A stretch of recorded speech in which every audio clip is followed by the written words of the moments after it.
အားလုံးပဲမင်္ဂလာပါဗျကျွန်တော်တို့လောကမှာရှိတဲ့သတ္တဝါတွေအကုန်လုံးပေါ့နော်ပြောချင်တာက32ပုံလုံးမှာရှိတဲ့သတ္တဝါတွေအကုန်လုံးကိုကျွန်တော်တို့သူ့ရဲ့အဆင့်တန်းလိုက်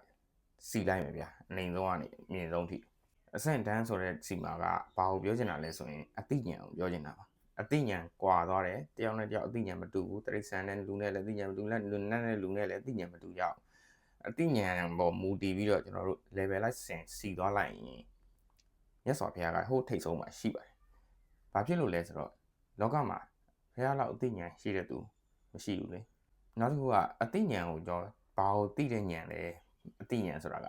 တဘာဝတရားကိုတဘာဝအတိုင်းသိတဲ့ဉာဏ်အဝိဇ္ဇာလုံးဝမရှိဘဲနဲ့သိတဲ့ဉာဏ်မြတ်စွာဘုရားရှိမှအပြည့်စုံရှိတယ်။ကျွန်တော်တို့တရဝါတွေမှာတော့တခြားတရဝါတွေတိရစ္ဆာန်တွေလူတွေနဲ့တခြားနဲ့တွေမှာတော့အဲ့ဒီလောက်ထိအဝိဇ္ဇာရှင်းနေတဲ့အသိဉာဏ်မရှိဘူး။ဒါပေမဲ့သူတို့ရဲ့အတိုင်းအတာလေးနဲ့သူတို့တော့တဘာဝတရားအကြောင်းကိုသူတို့အတိုင်းအတာလေးနဲ့သူတို့သိကြတယ်။ဥပမာတိရစ္ဆာန်တွေမှာဆိုရင်တဘာဝအကြောင်းလေးကိုသူများထက်ပိုသိတဲ့တဘာဝတရားရဲ့အနေအထားတွေကောင်းတာဆိုးတာတွေစာရေးစာရှာဖို့ဘယ်နေရာမှာရှာလို့ရမယ်မရဘူးသိတာတွေတိရစ္ဆာန်လေးတွေကလည်းသူတို့မတူကြဘူး။မတူကြတော့တဘာဝတရားကိုပိုသိလေဒီလောကကြီးထဲမှာတဘာဝကြီးထဲမှာနေထိုင်ဖို့ survive ဖြစ်ဖို့ပို့ပြီးတော့အခွင့်အရေးရလေပဲအဲ့ဒီလိုပဲကျွန်တော်တို့လောကမှာလည်းအသိဉာဏ်ရှိလေတဘာဝတရားထဲမှာတဘာဝကြီးထဲမှာပို့ပြီးတော့ survive ဖြစ်လေလို့ကျွန်တော်ထင်ပါတယ်ဘာလို့လဲဆိုတော့ကျွန်တော်တဘာဝကြီးကိုတဘာဝတရားကြီးတိုင်းမြင်တတ်သွားရင်နေရတာပို့ပြီးတော့တက်တောင့်တက်တာဖြစ်လာမယ်လို့ထင်မိပါတယ်ပြီးတော့မြတ်စွာဘုရားကလွယ်လို့ဒီတဘာဝကြီးရဲ့အကြောင်းကိုဖြည့်ဆည်းတွင်းကြသိမဲ့သူကမရှိဘူးဆိုတော့ဗုဒ္ဓဘာသာတွေမှာကပဲနဲ့ဒီတဘာဝတရားကြီးကိုခေါ်ရတဲ့အတွက်တဘာဝတိုင်းမှာရှိနေတဲ့အကုန်လုံးနဲ့သက်ဆိုင်တယ်ကျွန်တော်တို့ဗုဒ္ဓဘာသာတွေအတွက်ကြီးပဲဘုရားဟောခဲ့တာမဟုတ်ဘူးဗျဒီလူနဲ့ပြန်မှာတိရစ္ဆာန်အကုန်လုံးရဲ့ဒုက္ခကြီးတွေကိုမြင်နေပြီးတော့ဒီဒုက္ခတွေကိုကျွန်တော်တို့ကမသိဘူးဘာကြောင့်ရနိုင်မှန်းမသိဘူးဒါကိုလို့ထင်ပြီးတော့လှုပ်ချင်တာတွေလှုပ်တယ်လောဘတွေနဲ့လှုပ်ဒေါသတွေမောဟတွေနဲ့လှုပ်တော့ကျွန်တော်တို့တွေရောက်ချင်တဲ့နေရာတွေရောက်တယ်ရောက်တဲ့ဟာအများစုကလည်းဒုက္ခများတဲ့နေရာတွေပဲရောက်ကြတာ哦ကျွန်တော်တို့ကကိလေသာမှာပဲပျော်ပြီးတော့ကိလေသာတွေကိုပဲရှာနေကြတော့ဒီလူတွေမှဒုက္ခမရောက်ရင်ဘယ်သူတွေရောက်တော့မလို့ဆိုတော့ဖခင်ကတဘာဝကိုတဘာဝအတိုင်းမြင်အောင်ဟောသွားတာဗျာဒါဗုဒ္ဓဘာသာတွေမဟုတ်ခရစ်ယာန်တွေလည်းဆိုင်တယ်ဟိန္ဒူတွေလည်းဆိုင်တယ်မွတ်စလင်တွေလည်းဆိုင်တယ်အကုန်လုံးနဲ့ဆိုင်တယ်ဘာလို့လဲဆိုတော့တဘာဝတရားကြီးကအကုန်လုံးနဲ့ဆိုင်လို့ကျွန်တော်တို့ကတဘာဝတရားကြီးရဲ့တဘာဝကြီးတွေပဲဖြစ်တဲ့အတွက်ကျွန်တော်တို့ကတဘာဝနဲ့လုံးဝသက်ဆိုင်တယ်ကျွန်တော်တဘာဝအကြောင်းကိုသိလေကျွန်တော်တို့ပို့ပြီးတော့နေထိုင်ရတာပို့ပြီးစင်ပြေလာလေဖြစ်ဖို့များမယ်လို့ထင်ပါတယ်အဲ့တော့မီးကပူတယ်ဆိုတာကသူ့ရဲ့တဘာဝအပူကိုပူမှာဒါကဟိန္ဒူလာကင်လည်းပူတယ်မွတ်စလင်လာကင်လည်းပူတယ်ဘာဖြစ်လို့လဲဆိုတော့မီးရဲ့တဘာဝသဘောတရားကပူလို့ဆိုတော့ဗုဒ္ဓဘာသာတွေကင်မပူတာမဟုတ်ဘူးဘာမခကျုပ်ဆရာကြီးဟောသလိုပဲထညက်ဆိုတာချိုတဲ့သဘောဖြစ်တဲ့အတွက်မွတ်စလင်စားလည်းချိုတယ်ဟိန္ဒူစားချိုတယ်ဗုဒ္ဓဘာသာစားလည်းချိုတယ်ဆိုတော့တဘာဝတရားကြီးအကုန်လုံးကကျွန်တော်တို့လူသားတွေနဲ့30ပုံမှာရှိတဲ့တရားဝါတွေအကုန်လုံးနဲ့ဓာတ်ရိုက်ကိုသက်ဆိုင်နေတယ်ဆိုတော့ဒီလိုမျိုးသဘောပဲကျွန်တော်တို့တဘာဝတရားကြီးထဲမှာကျွန်တော်တို့ကအဖြစ်ပြက်နဲ့သွားနေတယ်ကျွန်တော်တို့ကမမြဲနေဘူးကျွန်တော်တို့ကဒုက္ခကြီးပဲဖြစ်နေတယ်။ဒါကြီးကကိုမဟုတ်ဘူးဆိုတော့နေစာဒုက္ခအနတ္တတွေဒါတွေကိုဘုရားဟောရတာဒါသူတို့ရဲ့သဘောတရားကဒီတိုင်းကိုရှိနေတာကျွန်တော်တို့ကရှိတဲ့ယုံနဲ့နံရဲ့သဘောတရားကအိုက်တိုင်းသွားတာသူ့ရဲ့လုံးဝဘယ်လိုပြောမလဲသူ့ရဲ့ဒီ flow တိုင်းပဲသူသွားတာဘယ်ဘက်ကမှမလိုက်ဘူးသူပြတ်ချက်ရှိရင်ပြတ်သွားမှာပဲကျွန်တော်တို့ဗုဒ္ဓဘာသာကreligious တစ်ခုထက်ပိုတယ်ကျွန်တော်တို့ကအခုသက်ရှင်နေတာကဘုရားကဟောတယ်။ဘာကြောင့်ရှင်လဲဆိုတော့ဒီခန္ဓာကိုယ်ကြီးတည်ရှိနေတဲ့ကံစိတ်ဥဒုဟာရဆိုတဲ့တက်၄မျိုးอ่ะပြီးတော့အကြောင်းအရာ၄မျိုးကနေပြီးတော့ထောက်ပံ့ထားတာ။ကျွန်တော်တို့လုပ်ခဲ့တဲ့ယင်ဘဝကလုပ်ခဲ့တဲ့သမုဒိယသစ္စာတွေအကြောင်းအဲ့ဒီအားတွေနဲ့ဒီဘဝကိုလွတ်တင်လိုက်တာ။ပြောရရင်ဂဲလုံးတစ်လုံးကိုကောင်းကင်ဘဝပစ်တင်လိုက်လို့ပဲဒီကအားကသမုဒိယသစ္စာပဲ။လှမ်းပစ်တင်လိုက်တော့အဲ့ဂဲလုံးလေးရွေ့သွားတာဒုက္ခသစ္စာပဲ။ပြီးတော့အဲ့ဂဲလုံးလေးပြန်ကျလာတယ်အနိစ္စပဲ။ဆိုတော့ကျွန်တော်တို့ကအချိန်ရှိတဲ့လောက်သွားမယ်အချိန်ရှိလောက်သွားမယ်သွားပြီးရင်ရောက်တဲ့နေရာမှာအချိန်ကုန်တဲ့နေရာမှာကျွန်တော်တို့ပြုတ်ကျလာမှာပဲအဲ့ဒီတိုင်းပဲကျွန်တော်တို့ကကံကနေပြီးတော့လွတ်တင်ပေးလိုက်တယ်သူများသစ္စာတွေလုတ်ခဲ့တော့အဲ့ကံကြီးကလွတ်တင်ပေးလိုက်တော့ရလာတယ်ရုပ်နဲ့နံကြီးဒါကြီးကကျွန်တော်တို့လုတ်ခဲ့တဲ့ကုသိုလ်အကုသိုလ်တွေပေါ်မူတည်ပြီးတော့ကံကုန်သွားတာနဲ့နေရာမှာပြုတ်ကျလာမှာပဲကျွန်တော်တို့တနေရာမှာနောက်ဆုံးဘဝအဆုံးသတ်သွားမှာပဲဆိုတော့ဒါကကံအားနဲ့လွတ်တင်ပေးလိုက်တယ်ပြီးတော့ကျွန်တော်တို့အစာစားရင်းနဲ့ခန္ဓာကိုယ်ကြီးပြည့်လာတယ်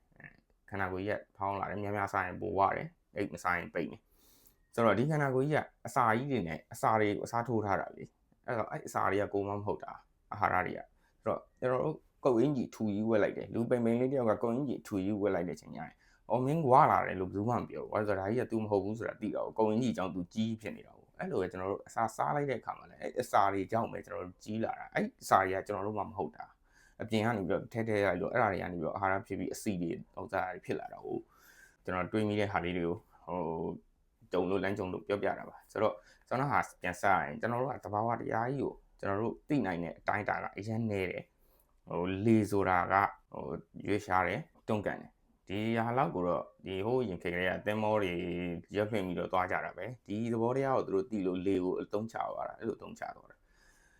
အဲ့လိုပဲမီးဆိုတာမီးဆိုရင်လည်းဘယ်လိုအသုံးချရတယ်မီးဆိုတာဘယ်လိုသဘောရှိတယ်ဆိုတာကိုအနေချင်းတော့ကျွန်တော်သိကြတယ်ဒါပေမဲ့ကျွန်တော်ဒီပထဝီတေဇောအာဘောဝါယောဆိုတဲ့ဟာရဲ့သဘောတရားလေးတွေကိုသိရင်ကိုသိတယ်လို့ပဲဒီယုတ်ကြီးကလည်းပထဝီတေဇောအာဘောဝါယောနဲ့ပဲတိဆောက်ထားခဲ့တယ်လို့ဘုရားဟောခဲ့တာဆိုတော့ကျွန်တော်တို့ဒီပထဝီတေဇောအာဘောဝါယောဆိုတာကတကယ်မဟာဗုဒ္ဓကြီးတွေလေလောကကြီးမှာဘယ်ရာပဲဖြစ်အဲ့ဒါနဲ့ပဲတိဆောက်ထားတာဆိုတော့ကျွန်တော်လည်းအဲ့ဒါနဲ့ပဲတိဆောက်ထားတာဆိုတော့အတူတူပဲပေါ့လောကကြီးတွေကကျွန်တော်တို့သဘာဝတရားကြီးရဲ့သဘာဝလေးတွေတတ်ပဲဆိုတော့နံလေးတွေပါလာတယ်ကျွန်တော်တို့ကခန္ဓာကိုယ်ကြီးကိုအဲ့လိုတွေးပြီးတော့ငါမဟုတ်ဘူးဆိုတာသိပေမဲ့နံကြတော့ကိုလို့ထင်နေသေးတာလို့ဝေဒနာကိုရှုဆိုဝေဒနာကိုရှုတယ်ဝေဒနာလေးကကိုမဟုတ်ဘူးဝေဒနာလေးတတ်ပဲဆိုတာသိတာနောက်ကြတော့ဒါပေမဲ့အဲ့ဝေဒနာလေးတတ်ပဲဆိုတာလေးကိုတွေးလိုက်တဲ့စိတ်ကလေးကိုငါလို့သွားဆွဲသေးတာဆိုတော့ဒါလေးကဝိတက်လေးတတ်ပဲဝိတက်နဲ့အာယုံနဲ့တွတ်တိုက်လို့ပေါ်လာတာဆိုတော့ကျွန်တော်တို့ပြန်တေချာရှာကြည့်ရုံနဲ့နှံတစ်ခုရှိတယ်ကျွန်တော်တို့ရှာပြီးဆိုရင်ပစ္စည်းပုံကြီးတွေရှိတယ်အဲ့ပစ္စည်းထဲမှာရှုပ်ရှက်ခတ်နေတဲ့အချိန်မှာဒီဟာဘာပုံလဲဘာတွေရှိတယ်ကျွန်တော်တို့မသိဘူးအဲ့ဒါနဲ့ဖုန်းကိုဖွင့်လိုက်ပြီးတော့အဲ့ဒီကနေတစ်ခုချင်းစီထုတ်တော့လေဒီခဲတန်လေးတွေဆိုခဲတန်လေးတွေပုံထားတယ်ခဲပြက်လေးဆိုခဲပြက်လေးနဲ့ပုံထားတယ်ဟိုဥစားပေးတန်းလေးဆိုပေးတန်းလေးပုံထားတယ်ဥမာအဲ့ထဲမှာဒီအကြောင်းသုံးပစ္စည်းတွေရှိတယ်ဆိုရင်ပေါ့နော်အဲ့ကြတော့တူရလေးခွဲထုတ်ပြီးစုလိုက်တဲ့အချိန်မှာထဲထဲမှာဘာရှိလဲဆိုတော့ရှာတာကျွန်တော်လည်းအဲ့လိုပဲကျွန်တော်တို့ခန္ဓာကိုယ်ကိုကျွန်တော်တို့ဖွင့်ထုတ်လိုက်တယ်ဖွင့်ထုတ်ပြီးတော့ကျွန်တော်တို့တူရခွဲထုတ်လိုက်တယ်ဒါဆိုရုပ်တွေရှိတယ်ကျွန်တော်နံတွေရှိတယ်နံတွေမှာလည်းအများကြီးရှိတယ်ရုပ်တွေမှာလည်းအများကြီးရှိတော့ခွဲထုတ်လိုက်တော့ဒါရုပ်တွေတစ်ပုံနံတွေတစ်ပုံပုံလိုက်တယ်ဟုတ်ပြီဒါရုပ်နဲ့နံနဲ့ထပ်ရှာလိုက်တဲ့အချိန်မှာအထဲမှာဘာမှမရှိဘူးဟုတ်ပြီဒါဆိုဒီရုပ်နဲ့ဒီနံနဲ့မှာကျွန်တော်တို့ရှိလောက်တယ်ဆိုပြီးတော့အဲ့ဖုန်းကိုပြန်ပိတ်လိုက်ပြီးတော့ဘေးဖယ်လိုက်ပြီးတော့ထုတ်ထားတဲ့ပစ္စည်းနှစ်ခုကိုထပ်ဖြဲရှာဆိုတော့ရုပ်ထဲမှာရှာတဲ့အခါမှာလည်းပထဝီဓာတ်တွေရှိတယ်တေဇောဓာတ်အာဘောဓာတ်ဝါယောဓာတ်တွေရှိတယ်ဒါဓာတ်နဲ့ပြောတာကျွန်တော်တို့ကိုယ့်ကိုပြန်ပြီးတော့စူးစမ်းကြည့်မျိုးလုံးမိတ်ပြီးတော့အာယုံနဲ့ပြုကြည့်လိုက်ထဲမှာဒီနောက်မှာအစာရည်ကြီးနှလုံးကြီးအဆုပ်ကြီးတွေပြီးအူကြီးရဲ့လို့ခွေပြီးတော့ထည့်ထားသေးတယ်ကလီစာကြီးတွေကိုပြစ်သိပ်ထည့်ထားတာကျွန်တော်တခါမြင်ဘူးတယ်ကျွန်တော်အဖွားစိတ်ုံတက်တဲ့ခါတော့အဲ့ဒီအင်းစိတ်စိတ်ုံမှာကျွန်တော်တွားကြည့်တဲ့အချိန်မှာအဲ့ဒီမိန်းကလေး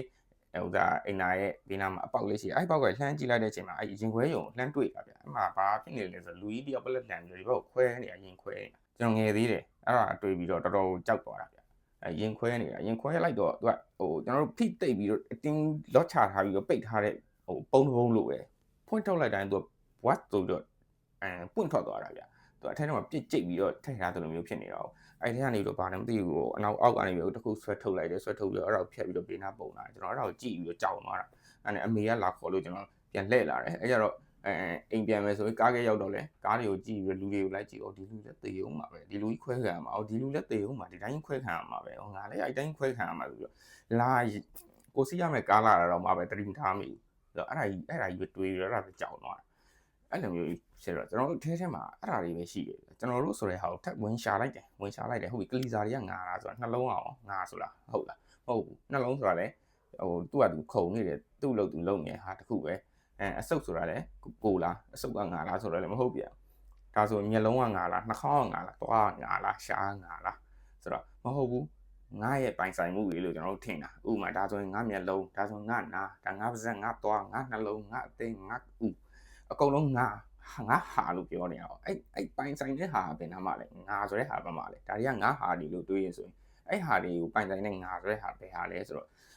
ခန္ဓာကိုယ်ရုပ်တရားတွေထဲမှာရှားတော့မတွေ့ဘူးမတွေ့တော့ဟုတ်ပြီငါအဲ့ဟာတွေအကုန်လုံးပိုင်ဆိုင်တဲ့ဟာနံတရားတွေမှာရှိမလားဆိုပြီးပြန်ရှာလိုက်တဲ့အခါမှာလဲနံတရားမှာလဲအကုန်လုံးဆွဲထုတ်လိုက်ဝေဒနာလေးထွက်လာတယ်တော့ဒါဝေဒနာဆိုခံစားတဲ့စိတ်ကလေးတက်ပဲဟုတ်ပြီအဲ့ဒါငါရဲ့ဝေဒနာဟုတ်ငါရဲ့တင်ညာငါရဲ့ဝိညာဉ်ဆိုတော့အဲ့လိုမျိုးတတ်မှတ်လိုက်တဲ့အခါမှာလဲအဲ့ဟာတွေရဲ့ပိုင်ဆိုင်မှုကဘယ်ဟာလဲဘယ်မှာလဲအဲ့တော့ဝေဒနာဆိုတာဝေဒနာလေးတက်ပဲတင်ညာဆိုတာလည်းတင်ညာလေးတက်ပဲ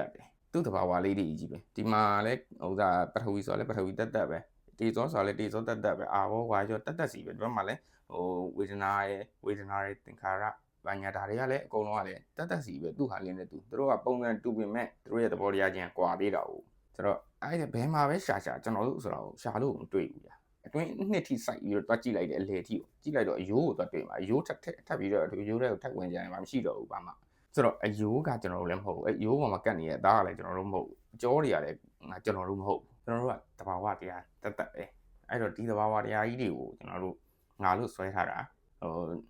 ဘလုံးမကိုပြန်ရှာလို့မတွေ့တဲ့အခါမှာဘာဖြစ်လာလဲဆိုတော့ငါတို့ကတဘာဝတွေကတဘာဝကြီးတွေတက်ပဲလမ်းဘေးကမျက်ပင်လေးနဲ့ကျွန်တော်တို့လည်းဘာမှတော့သိမကွာတော့ဘူးဒါကျွန်တော်တွေးတွေတက်လည်းပါတယ်ဒီဆရာတော်ကြီးတွေတရားတွေကတချို့ဟာလေးယူထားတာလည်းပါတာပေါ့နော်ဆိုတော့ကျွန်တော်တို့ပြောချင်တာကတော့ကျွန်တော်တို့ဒီဗုဒ္ဓဘာသာက religions တခုမဟုတ်ဘူးဗျပညာရက်တခုပညာရက်ဆိုတာကဒီလောကကြီးကိုတဘာဝတရားတိုင်းကိုဘယ်လိုမြင်အောင်ကြည့်မလဲဆိုတော့သင်ပေးတဲ့ပညာရက်တခုပဲလို့ထင်တယ်ကျွန်တော်ဆိုတော့ဒီဗုဒ္ဓဘာသာကိုလည်းတခြားဘာသာဝင်တွေနားထောင်ပြီးရင်လေဒီ religions တခုအနေနဲ့မလေ့လာပဲနဲ့ပညာရက်တခုအနေနဲ့လေ့လာတဲ့ဘာသာလို့ကျွန်တော်ထင်တယ်ဆိုတော့အခုဆိုရင်ဗုဒ္ဓဘာသာကိုpromotion တေချာကြီးလိုက်လုပ်တာမဟုတ်ပေမဲ့လေကဘာမှာပြတ်နေပြီတော်တော်များစိတ်ဝင်စားနေပြီအစမ်းတက်ခံနိုင်တဲ့ဟာကကြံခဲ့ရပါလိမ့်မယ်ဆိုတော့အဲ့ဒီဟာကိုလည်းကျွန်တော်တို့ကိုပိုင်ထားတဲ့ဒီဘာသာတရားကိုဗုဒ္ဓဘာသာရဲ့ဘုရားရဲ့အဆုံးအမတရားတွေကိုကျွန်တော်တို့လည်းတေချာသိဖို့လိုတယ်ကျွန်တော်တို့မှာအခွင့်အရေးတွေရှိနေတယ်ဗျအဲ့ဒီအခွင့်အရေးတွေကိုကျွန်တော်တို့လက်ထဲမှာကင်ပြီးတော့အဲ့ဒါကြီးမသုံးဘဲနေတာအဲ့လိုကြီးဖြစ်နေတယ်ကြောက်စိမ့်လုံးကြီးကိုအဝိရှော်ကုံလောက်ထားတယ်လို့ပဲမြတ်စွာဘုရားကအကုန်လုံးကိုတော်အားလုံးကိုတညီတဲ့ဟောခဲ့တယ်မဟာကရုဏာရောမေတ္တာရောအကုန်လုံးကလူတိုင်းကိုလည်းပဲညီတယ်ဆိုတော့အကုန်လုံးကိုပေးတာတော့ဥပမာအဖေကပေါ့နော်အဖေကနေပြီးတော့ရော့တာမီ3ယောက်ရှိတော့တယောက်1000မို့ဖိုးပေးလိုက်တော့ဝက်စားဆိုပြီးတော့အကြီးအလတ်အငယ်တားလေး3ယောက်ပေါ့အငယ်ဆုံးလေးကတန်ဖိုးတွေကိုသူမသိဘူးဒါဟာဘယ်လောက်တန်ကြီးဆိုတာလဲကျွန်တော်သူမသိဘူးအလက်လေးကကြတော့သိတယ်သိတော့မတဲကွဲဘူးအကြီးဆုံးကတော့ဒါဘယ်လောက်တန်လဲဆိုတာသူသိတယ်ဆိုတော့မုတ်သောဝယ်တဲ့အခါမှာတယောက်စီသွားဝယ်တဲ့အခါမှာအကြီးဆုံးကောင်လေးက1000ပေးပြီးတော့1000နဲ့တန်တဲ့ဟာကိုသူရလာတယ်ယူလာတယ်အလက်ကောင်လေးက1000သွားပေးပြီးတော့တဝက်လောက်ပဲဈေးရှိတဲ့ဟာကိုသူရလာတယ်